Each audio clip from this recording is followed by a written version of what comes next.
It's funny. Every time I talk to you, I seem to be in the same place in my conference room, and it's behind my shoulder. There's a picture of Marilyn that I talked about in last dispatch to you. But there's also something I will actually get right now here, and it's a pig. And it actually kind of looks kind of nice. I don't know if you can see it, but actually one of our clients gave it to us, and we have it here, and it also reminds me. So Marilyn reminds me of the falling in love factor. The pig reminds me of uh, the failure to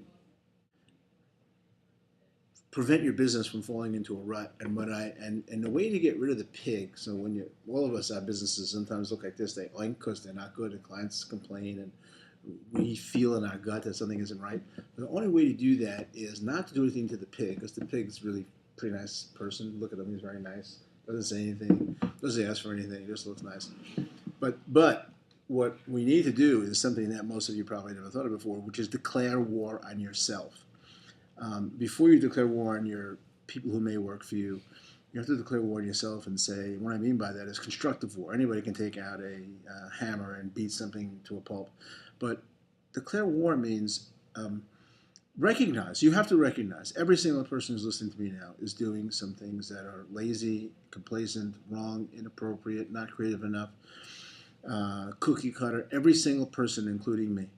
And a constructive war, declaring constructive war means reverse engineering your business and actually finding out what it is that isn't exceptional. This doesn't thrill people, and then going back and changing that. That may mean doing some things that the business textbooks say you shouldn't do. It may mean firing a tenured person, a person, I mean official tenure, but has been with you for a very long time, and a very loyal person to the company.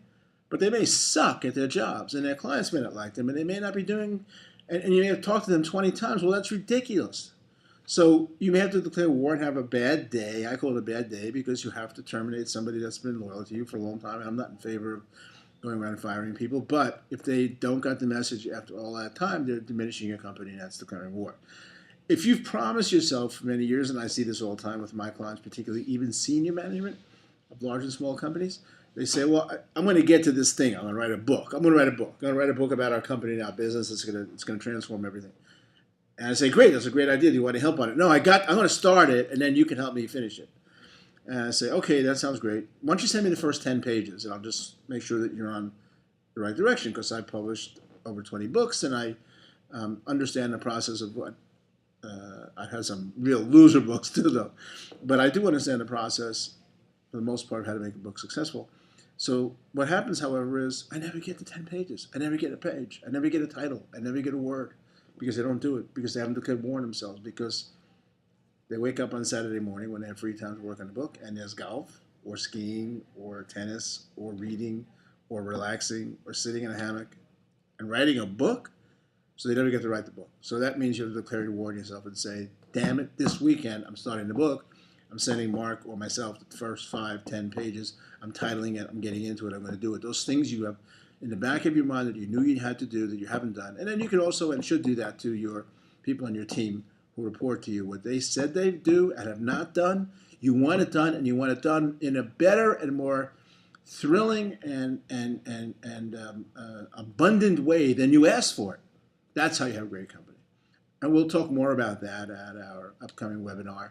I encourage you to sign up for it right here. Even if you can't attend, sign up anyway, because we'll record it and you'll be able to participate virtually. So I look forward to seeing you at the webinar.